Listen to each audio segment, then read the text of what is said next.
نحمده ونستعينه ونستغفره ونعوذ بالله من شرور أنفسنا ومن سيئات أعمالنا من يهده الله فلا مضل له ومن يضلله فلا هادي له وأشهد أن لا إله إلا الله وحده لا شريك له وأشهد أن محمدًا عبده ورسوله يا أيها الذين آمنوا اتقوا الله حق تقاته ولا تموتن إلا وأنتم مسلمون يا أيها الناس اتقوا ربكم الذي خلقكم من نفس واحدة وخلق منها زوجها وبث منهما رجالا كثيرا ونساء واتقوا الله الذي تساءلون به والأرحام إن الله كان عليكم رقيبا يا أيها الذين آمنوا اتقوا الله وقولوا قولا سديدا يصلح لكم أعمالكم ويغفر لكم ذنوبكم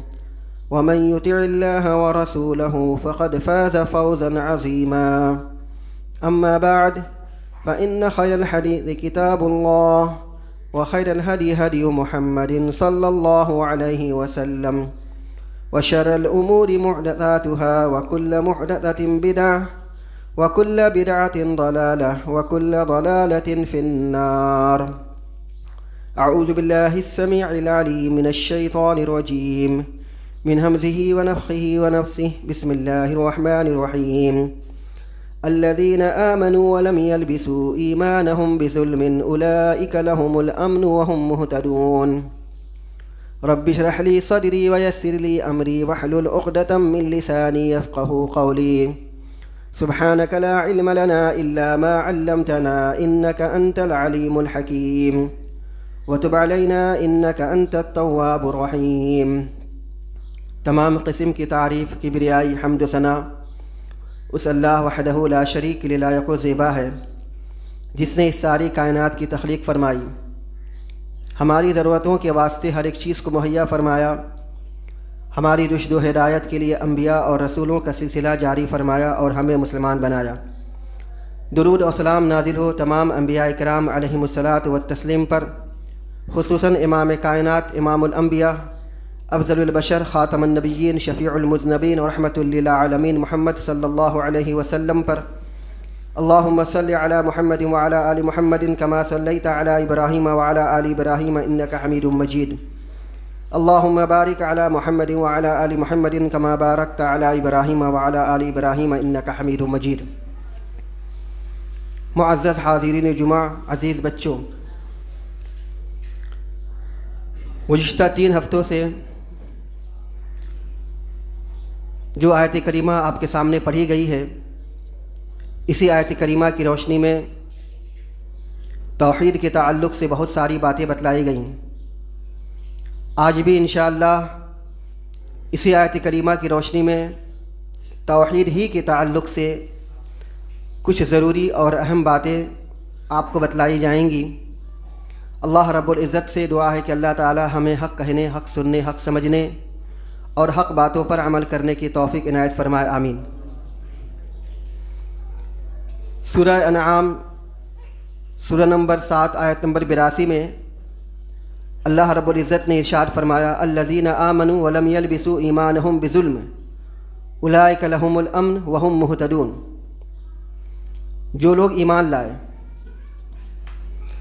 اور ایمان کے ساتھ میں ظلم کو شامل نہیں کیا، یہی لوگ ہیں جو ایمان والے ہیں اور یہی لوگ ہیں جو ہدایت یافتہ ہیں۔ یہاں پہ ایمان سے مراد توحید ہے اور ظلم سے مراد شرک ہے۔ ایمان ایسا لایا انہوں نے کہ اپنے ایمان کے ساتھ میں ظلم کو یعنی شرک کو ذرہ برابر بھی شریک اور شامل نہیں کیا۔ اگر ایسا ہے تو یہ لوگ ہدایت یافتہ ہیں، اور اگر ایسا نہیں ہے تو ہمیں اور آپ کو اپنی توحید کا جائزہ لینا چاہیے۔ دراصل توحید ہی اصل اور بنیاد ہے۔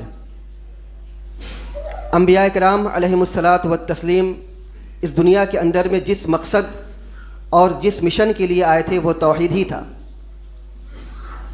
توحید ہماری زندگی ہے، توحید ہمارا مقصد ہے، توحید ہی ہماری وفات ہونی چاہیے اور توحید پر ہی ہمارا خاتمہ ہونا چاہیے۔ اسی وجہ سے توحید کا درس بار بار دیا جاتا رہا ہے، تاکہ انسان ایسا نہ ہو کہ توحید سے لا علم ہو جائے، توحید سے بے خبر ہو جائے۔ شیطان کی پوری کوشش ہوتی ہے کہ انسان کو توحید سے بھٹکا دے، یہاں تک کہ اس کی وفات ہو تو توحید پر نہ ہو۔ صحیح مسلم کی ایک حدیث میں آتا ہے، رسول اکرم صلی اللہ علیہ وسلم ارشاد فرماتے ہیں کہ ایک آدمی رات کو ایمان لائے گا اور صبح کو کافر ہو جائے گا، یا صبح کو ایمان لائے گا شام کو کافر ہو جائے گا۔ تو اب کافر ہو جا رہا ہے انسان ایمان لانے کے باوجود، اس کو پتہ بھی نہیں چل رہا، اس کو شعور بھی نہیں ہے۔ تو اسی وجہ سے اپنی توحید کا جائزہ لیتے رہنا چاہیے۔ آپ کو گزشتہ کئی ہفتوں سے توحید ربوبیت کے سلسلے میں بتایا گیا۔ توحید ربوبیت کے تقریباً سبھی قائل ہیں، انہیں توحید ربوبیت پر سب ایمان لاتے ہیں۔ توحید کی 3 قسمیں آپ کو بتلائی گئی تھیں: توحید ربوبیت، توحید الوہیت اور توحید اسماء و صفات۔ توحید ربوبیت کا مطلب یہ ہے کہ آدمی اس بات کا اقرار کرے کہ اس ساری کی ساری کائنات کا تخلیق پیدا کرنے والا اللہ سبحانہ و تعالی ہے، اور ساری کائنات کے اندر میں جو تدبیریں ہو رہی ہیں وہ تدبیریں صرف اور صرف اللہ رب العالمین کے حکم سے ہی ہو رہی ہیں۔ تو ساری کائنات کا خالق اور مالک اللہ تعالی ہے۔ گزشتے ہفتے آپ کو بتلایا گیا مشرکین مکہ توحید کے برابر قائل تھے، توحید ربوبیت کے برابر قائل تھے۔ ان سے جب یہ پوچھا جاتا تھا وَلَئِن سَأَلْتَهُم مَّنْ خَلَقَ السَّمَاوَاتِ وَالْأَرْضَ لَيَقُولُنَّ اللَّهُ، ان سے یہ سوال کیا جاتا تھا کہ آسمان اور زمین کا پیدا کرنے والا کون ہے، تو وہ کہتے تھے اللہ تعالیٰ۔ اس کا مطلب یہ ہے کہ وہ توحید ربوبیت کے قائل تھے۔ اللہ سبحانہ و تعالیٰ نے ان کی توحید ربوبیت کے بارے میں یہ بھی فرمایا ہے، قُلْ مَن يَرْزُقُكُم مِّنَ السَّمَاءِ وَالْأَرْضِ۔ نبی کریم صلی اللہ علیہ وسلم آپ ان سے پوچھئے کہ آسمان اور زمین سے تمہیں رزق کون دیتا؟ اَمَّن يَمْلِكُ السَّمْعَ وَالْأَبْصَارَ، تمہاری آنکھ اور تمہارے کان کا مالک کون ہے؟ وَيُخْرِجُ الْحَيَّ مِنَ الْمَيِّتِ، اور زندے کو مردہ کون کرتا ہے؟ وَيُخْرِجُ الْمَيِّتَ مِنَ الْحَيِّ، اور مردے کو زندہ کون کرتا ہے، یا زندے کو مردہ کون کرتا ہے؟ وَمَن يُدَبِّرُ الْأَمْرَ، اور ساری تدبیر کون کرتا ہے؟ فَسَيَقُولُونَ اللَّهُ، تو وہ کہیں گے کہ اللہ تعالیٰ۔ ایک آیت کے اندر میں اللہ سبحانہ و تعالیٰ نے ارشاد فرمایا وَلَئِن سَأَلْتَهُم مَّنْ خَلَقَ السَّمَاوَاتِ وَالْأَرْضَ وَسَخَّرَ الشَّمْسَ وَالْقَمَرَ، آسمان اور زمین کو پیدا کس نے کیا؟ وَسَخَّرَ الشَّمْسَ وَالْقَمَرَ، اس سورج اور چاند کو مسخر اور تابع کس نے بنا دیا؟ یہ سورج اور چاند کس کے حکم سے چل رہے ہیں؟ کہیں گے اللہ تعالیٰ۔ تو اللہ فرماتے ہیں کہ فَأَنَّا تُؤْفَكُونَ، تو تم جا کہاں رہے ہو؟ جب ساری چیزوں کو اللہ سبحانہ و تعالیٰ نے پیدا کیا ہے، ساری چیزوں کا تدبیر اللہ سبحانہ و تعالیٰ کرتے ہیں، تو آپ جا کہاں رہے ہو؟ کدھر جا رہے ہو؟ کس سے مانگنے کے لیے جا رہے ہو؟ کس سے امید اور آس لگانے کے لیے جا رہے ہو؟ تو توحید ربوبیت کے وہ بھی قائل تھے، لیکن توحید ربوبیت کا قائل ہونا یہ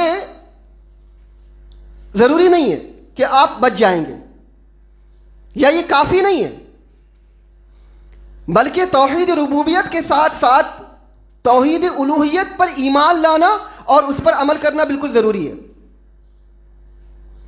صحیح مسلم کی ایک حدیث ہے، اللہ کے رسول صلی اللہ علیہ وسلم کا معمول یہ ہوتا تھا کہ جب اللہ کے رسول صلی اللہ علیہ وسلم کسی بستی پر حملہ آور ہوتے تھے تو ٹھہر جاتے تھے. ڈائریکٹ بستی پر حملہ نہیں کرتے تھے, انتظار کرتے تھے یہاں تک کہ رات ہو جاتی تھی. صبح تک اللہ کے نبی صلی اللہ علیہ وسلم انتظار کرتے تھے. جب اس بستی سے صبح کے وقت میں فجر کی اذان ہوتی تھی تو اللہ کے رسول صلی اللہ علیہ وسلم اس بستی پر حملہ نہیں کرتے تھے. اس وجہ سے حملہ نہیں کرتے تھے کہ یہ بستی والے توحید ربوبیت کے ساتھ ساتھ توحید الوہیت کے قائل ہیں, کیونکہ اذان کے اندر میں توحید ربوبیت بھی ہے اور توحید الوہیت بھی ہے. صحیح مسلم کی حدیث میں ہے کہ ایک مرتبہ اللہ کے نبی صلی اللہ علیہ وسلم کسی بستی پر حملہ کرنے کے لیے انتظار کر رہے تھے. صبح کا وقت ہوا, فجر کا وقت ہوا, اس بستی سے آواز آئی اللہ اکبر اللہ اکبر, اللہ سب سے بڑا ہے, اللہ سب سے بڑا ہے. جب نبی اکرم صلی اللہ علیہ وسلم نے یہ الفاظ سنے تو کہے کہ یہ تو فطرت ہے, یعنی یہ اسلام ہے, یہی فطرت ہے جس پر لوگوں کو پیدا کیا گیا ہے کہ اللہ سب کا رب ہے. جب یہ آواز آئی اشہد ان لا الہ الا اللہ اشہد ان محمد رسول اللہ, تو اللہ کے نبی صلی اللہ علیہ وسلم نے ارشاد فرمایا تو جہنم سے بچ گیا. صحابہ فرماتے ہیں کہ جب ہم نے دیکھا تو وہ ایک بکریوں کا چرواہا تھا جو اذان دے رہا تھا. تو پہلے توحید ربوبیت جس پر انسان کو پیدا کیا گیا, اس کے بعد توحید الوہیت اشہد ان لا الہ الا اللہ اشہد ان محمد رسول اللہ, یہ توحید الوہیت ہے. تو توحید ربوبیت کے ساتھ ساتھ توحید ربوبیت توحید الوہیت کو ماننا اور اس پر عمل کرنا نہایت ضروری ہے. ہمارے یہاں جو شرک, جو بدعات, خرافات اور جو بگاڑ پیدا ہوا ہے وہ توحید الوہیت پر ہوا ہے عام طور سے, ورنہ توحید اسماء و صفات کا بھی اگر جائزہ لیں گے تو اس پہ بھی کافی بگاڑ ہے. لیکن توحید الوہیت پہ جو بگاڑ ہے وہ آئے دن ہماری آنکھوں کے سامنے میں دکھتا ہے. ہمیں اس کا جائزہ لینے کی ضرورت ہے. اب توحید الوہیت کا مطلب کیا ہے؟ توحید الوہیت کا مطلب یہ ہے کہ آدمی اپنی تمام تر عبادات میں اللہ رب العالمین کو ایک جانے. تمام تر عبادات میں, جیسے انسان دعا کر رہا ہے تو اللہ تعالیٰ سے دعا کرے, انسان اگر ڈر رہا ہے تو صرف اللہ رب العالمین سے ڈرے, اللہ ہی کی ذات سے امید لگائے, اللہ رب العالمین سے ہی محبت کرے, اللہ سبحانہ و تعالی کی پکڑ سے ڈرے, اللہ رب العالمین کا ذکر و اذکار کرے, اللہ رب العالمین سے دعا اور استغفار کرے, اللہ رب العالمین کے لیے ہی عبادت کرے. یہ ساری کی ساری چیزیں صرف اللہ رب العالمین کے لیے ہونی چاہیے. بدنی عبادت جیسے کہ نماز, روزہ, رکوع, سجود, طواف, اس کے علاوہ اور بھی بہت ساری چیزیں ہیں جو بدنی عبادت میں سے ہیں. نماز ہم سب کس کے لیے پڑھتے ہیں؟ اللہ رب العالمین کے لیے پڑھتے ہیں. اب یہاں تھوڑا سا ٹھہریے. لوگ باغ نماز پڑھتے ہیں, نماز میں کھڑے ہو کر کے کہتے ہیں ایاک نعبد و ایاک نستعین, اے اللہ ہم آپ کی عبادت کرتے ہیں اور آپ ہی سے مدد طلب کرتے ہیں. یہ توحید الوہیت کا اقرار ہے بندہ کا رب کے سامنے میں. اس کے اندر میں دو معنی پایا جاتا ہے, خوب دھیان سے سنیے, خوب غور کے ساتھ میں سنیے. ایاک نعبد و ایاک نستعین کے اندر میں دو معنی پایا جاتا ہے, دو مفہوم پایا جاتا. ایک تو حال کا اور ایک مستقبل کا. اس کو اپنے انداز میں یا اپنے الفاظ میں اگر بات کریں تو ایک تو اقرار کا ہے اور ایک وعدہ کا ہے. اقرار یہ ہے کہ اے اللہ ہم آپ کی عبادت کرتے ہیں، اور وعدہ یہ ہے کہ آئندہ بھی آپ ہی کی عبادت کریں گے۔ وَإِيَّاكَ نَسْتَعِينُ، اس میں اقرار ہے کہ اے اللہ ہم آپ ہی سے مدد طلب کرتے ہیں، اور وعدہ یہ ہے کہ اے اللہ ہم آپ ہی سے مدد طلب کریں گے۔ تو گویا کہ بندہ جب اللہ رب العالمین کے سامنے میں کھڑا ہوتا ہے تو اللہ کے سامنے میں توحید الوہیت کا اقرار بھی کرتا ہے اور وعدہ بھی کرتا ہے، لیکن چونکہ رٹا رٹایا معاملہ ہے، اس کے معنی اور مفہوم کو سمجھتے نہیں ہیں کہ ایاک نعبد و ایاک نستعین کا مفہوم کیا ہے، ہم اللہ سے کہہ کیا رہے ہیں۔ لہذا یہی آدمی جب کھڑا ہوتا ہے نماز سے فارغ ہونے کے بعد تو بائیں طرف اپنے ہاتھ باندھ کر کے کھڑا ہو جاتا ہے، کہتا ہے یا عبد القادر شیئا للہ، اے عبد القادر اللہ کے واسطے کچھ دیجئے، یا رسول اللہ میری مدد کیجئے، اے اللہ کے رسول میری مدد کیجئے۔ کہاں گیا تیرا وعدہ؟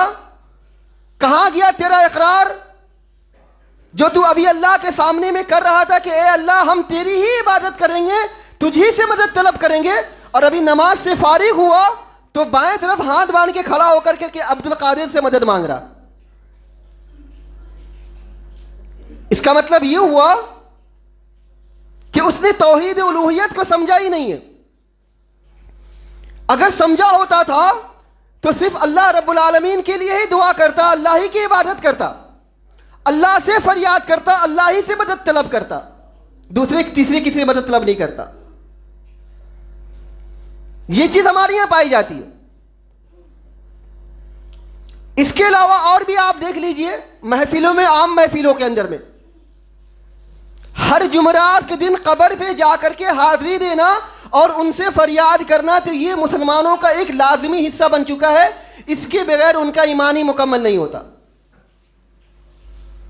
چاہے 5 وقتہ نماز پڑھے نہ پڑھے، فجر کی نماز ہو نہ ہو، اللہ رب العالمین کے آگے سجدہ ہو نہ ہو، ہر جمعرات کے دن مزارات پہ جا کر کے حاضری دینا اور ان کے جا کے سجدہ کرنا یہ بالکل کمپلسری ان کے لیے۔ بہت ساری باتیں انشاءاللہ گاہے بگاہے خطبے کے دوران میں آپ کے سامنے میں آتی رہیں گی، لیکن ہمیں اپنی توحید الوہیت کا جائزہ لینے کی ضرورت ہے۔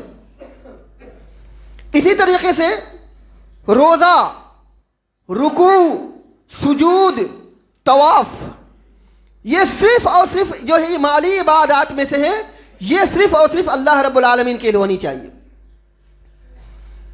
اب آدمی رکوع اور سجود کہاں کرتا ہے؟ رکوع اور سجود صرف اور صرف نماز کے لیے خالص ہے، جہاں آدمی رکوع کرتا ہے اور سجدہ کرتا ہے۔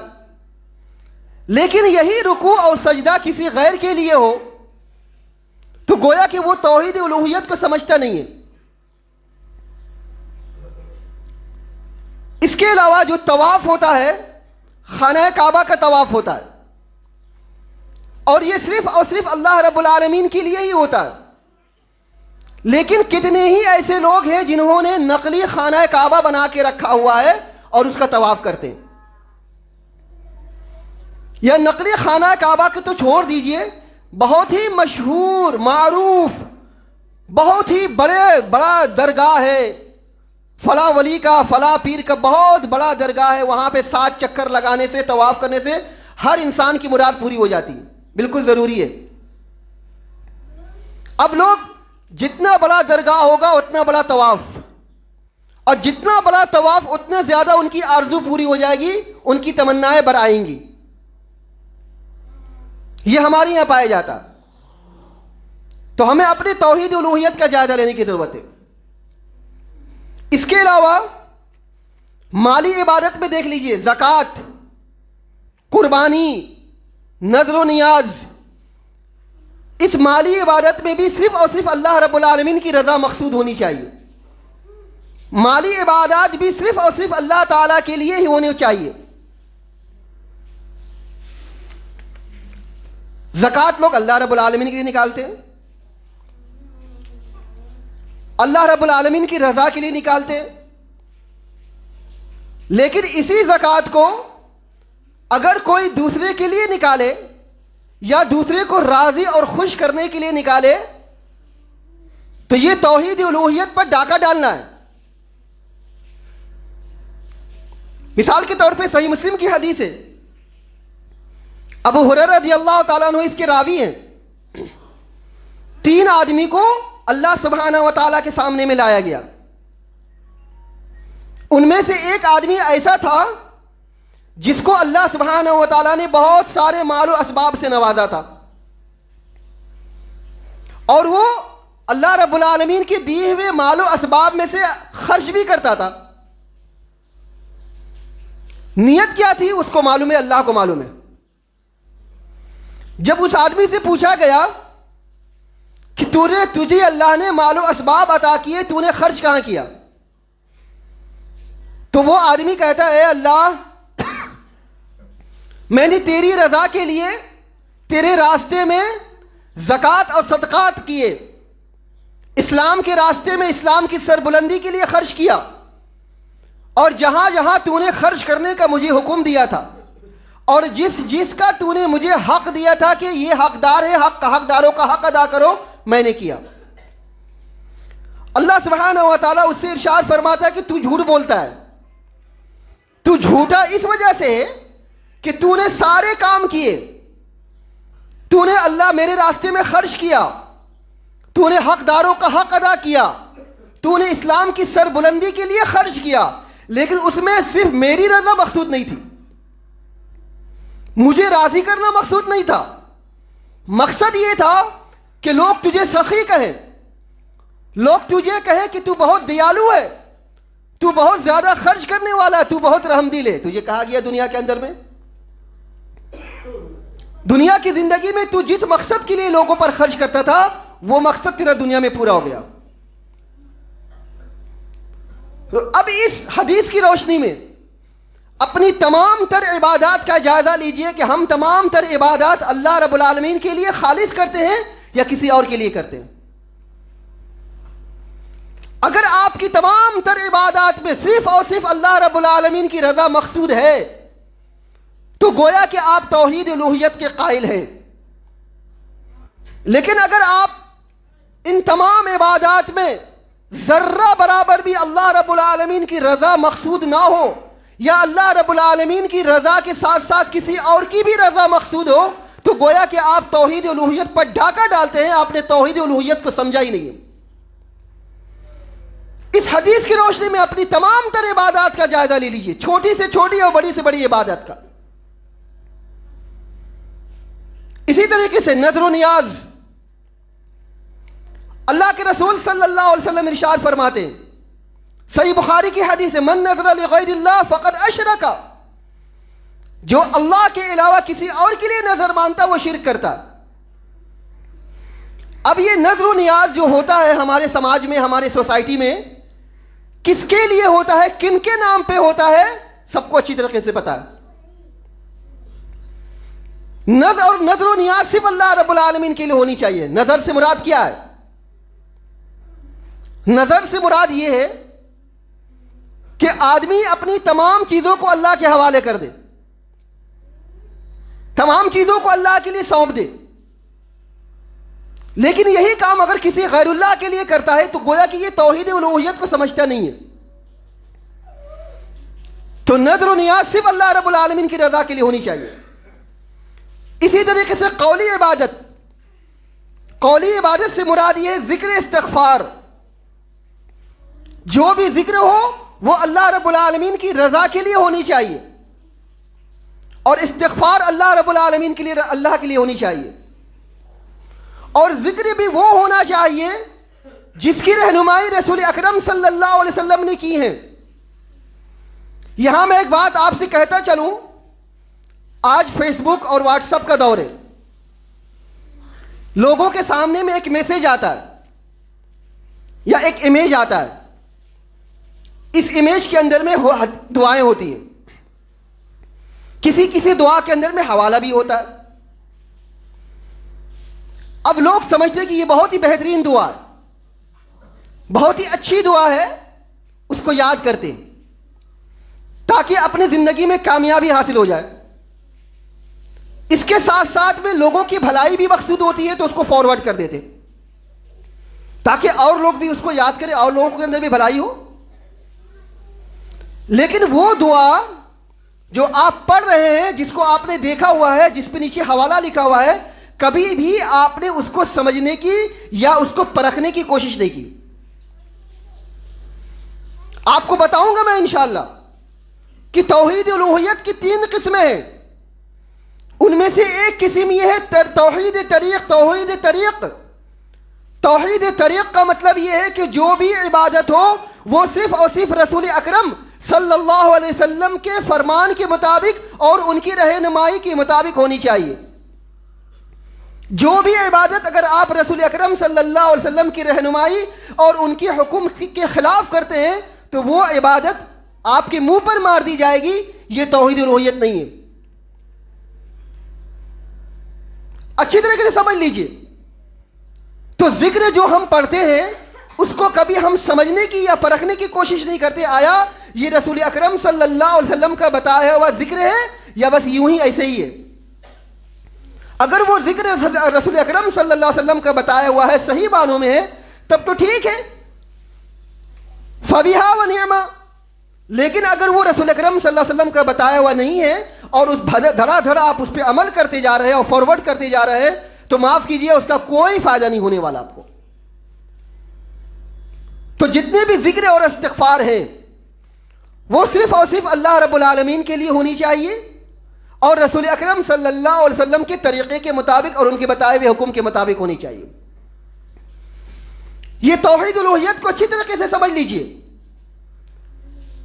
اللہ رب العالمین یوں ہی انبیاء کرام علیہ الصلوۃ والتسلیم کو نہیں بھیجا. جب سارے کے سارے لوگ توحید ربوبیت کے قائل تھے تو اللہ نے پیغمبروں کو کیوں بھیجا، رسولوں اور نبیوں کو کیوں بھیجا؟ قرآن کریم کا مطالعہ کیجئے. اللہ سبحانہ و تعالیٰ نے کیا ارشاد فرمایا سورہ زاریات آیت نمبر 56 کے اندر میں؟ وَمَا خَلَقْتُ الْجِنَّ وَالْإِنسَ إِلَّا لِيَعْبُدُونَ. ہم نے انسان اور جنات کو صرف اور صرف اپنی عبادت کے لیے پیدا کیا.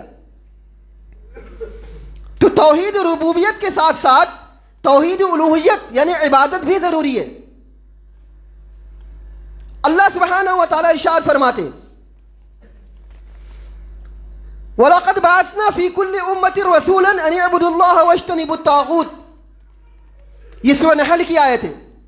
اللہ فرماتے ہیں کہ ہر امت میں ہم نے ایک رسول کو بھیجا اور رسول کو یہ حکم دے کر کے بھیجا أَنِ اعْبُدُوا اللَّهَ، اللہ کی عبادت کرو، وَاجْتَنِبُوا الطَّاغُوتَ، اور طاغوت کی پرستی سے بچو. اللہ فرماتے ہیں سورہ بنی اسرائیل کے اندر میں وَقَضَىٰ رَبُّكَ أَلَّا تَعْبُدُوا إِلَّا إِيَّاهُ. تیرے رب کا فیصلہ یا تیرے رب کا حکم یہ ہے کہ عبادت صرف اور صرف اس کی ہونی چاہیے. تو اللہ سبحانہ و تعالیٰ نے توحید الوہیت کے لیے انبیاء کرام علیہم الصلوۃ والتسلیم کا سلسلہ جاری کیا. اور دیکھیے پہلے کے لوگ سب ایک امت تھے، کسی کے درمیان میں کوئی اختلاف نہیں تھا، سب ایک توحید کے ماننے والے، ایک اللہ کی عبادت کرنے والے، ایک اللہ کی پرستش کرنے والے. ان کے اندر میں کوئی شرک اور کوئی بت پرستی نہیں پائی جاتی تھی. اللہ سبحانہ و تعالی نے ارشاد فرمایا سورہ بقرہ کے اندر میں کان الناس امۃ واحدہ. لوگ ایک ہی امت تھے، نہیں لوگ صرف اور صرف توحید پر تھے. اور اسی طریقے سے اللہ سبحانہ و تعالی نے ارشاد فرمایا وما کان الناس الا امۃ واحدہ، کہ لوگ پہلے ایک ہی امت پر تھے. اور تفسیر ابن کثیر میں ہے، ابن عباس رضی اللہ تعالیٰ عنہما فرماتے ہیں کہ آدم علیہ الصلوۃ والتسلیم اور نوح علیہ الصلوۃ والتسلیم کے درمیان 10 صدیاں گزر گئیں، یعنی 10 سینچری، 10 صدیاں گزر گئیں اور سبھی لوگ اسلام پر تھے، خالص اسلام پر تھے سبھی لوگ. پھر شیطان نے آ کر کے ان کے درمیان میں پھوٹ ڈالنا شروع کیا، جیسا کہ آپ کے سامنے میں بتلایا گیا. تو ہمیں چاہیے کہ ہم اپنی توحید الوہیت کا جائزہ لیں. بہت ساری باتیں ہیں توحید الوہیت کے سلسلے میں، انشاءاللہ جمعہ کے اگلے خطبے میں ساری باتوں کو بیان کیا جائے گا. لیکن بس اتنا آپ یاد رکھیے کہ ہم جب جئیں تو توحید پر جئیں، ہماری زندگی گزرے تو توحید پر ہماری زندگی گزرے، ہم توحید کو سمجھتے ہوئے زندگی بسر کریں۔ ہمارے لیے توحید کے علاوہ اور بہت ساری چیزیں ہیں، وہ ضروری ہیں زندگی گزارنے کے لیے، اور اسی طریقے سے روزی روزگار کے تعلق سے، اور اسی طریقے سے میاں بیوی کے حقوق کے تعلق سے، بال بچوں کے تعلق سے، کاروبار کے تعلق سے، لین دین کے تعلق سے۔ لیکن یہ سارے کے سارے رشتے، سارے کے سارے حقوق، سارا کا سارا جو معاملہ ہے، یہ صرف اور صرف توحید کی بنیاد پر ہونی چاہیے۔ ایسا نہیں ہو کہ ہم ان سب چیزوں کے چکر میں توحید کو بھول جائیں۔ لوگ اپنے کاروبار میں اتنے مشغول ہو جائیں کہ توحید کس کو کہتے ہیں اس کو پتہ بھی نہ چلے۔ لوگ حقوق ادا کرنے کے معاملات میں اتنے بزی ہو جائیں، اتنے مصروف ہو جائیں کہ ان کو توحید کے بارے میں علم نہ ہو۔ ان کو یہ پتہ نہ چلے کہ ہماری زندگی گزری تو توحید پر گزرے، اور ہماری وفات ہو توحید پر ہماری وفات ہو۔ تو ہمیں توحید کو سمجھنا ہمارے لیے بہت ضروری ہے۔ آپ کے سامنے بتلایا گیا توحید کی 3 قسمیں: توحید ربوبیت، توحید الوہیت، اور توحید اسماء و صفات۔ توحید الوہیت کے سلسلے میں انشاءاللہ اور بھی بہت ساری باتیں آپ کے سامنے آئیں گی جو خود ہماری اپنی زندگی سے تعلق رکھتی ہیں۔ ہم اپنی زندگی میں توحید الوہیت کو کہیں کہیں سمجھتے نہیں ہیں، اور نہ سمجھی کی بنیاد پر اسی توحید الوہیت کا انکار کر بیٹھتے ہیں۔ اسی وجہ سے رسول اکرم صلی اللہ علیہ وسلم ارشاد فرماتے کہ ایک آدمی رات کو ایمان لائے گا، صبح کو کافر ہو جائے گا، یا صبح کو ایمان لائے گا، شام کو اسلام سے نکل جائے گا، اس کو پتہ بھی نہیں چلے گا۔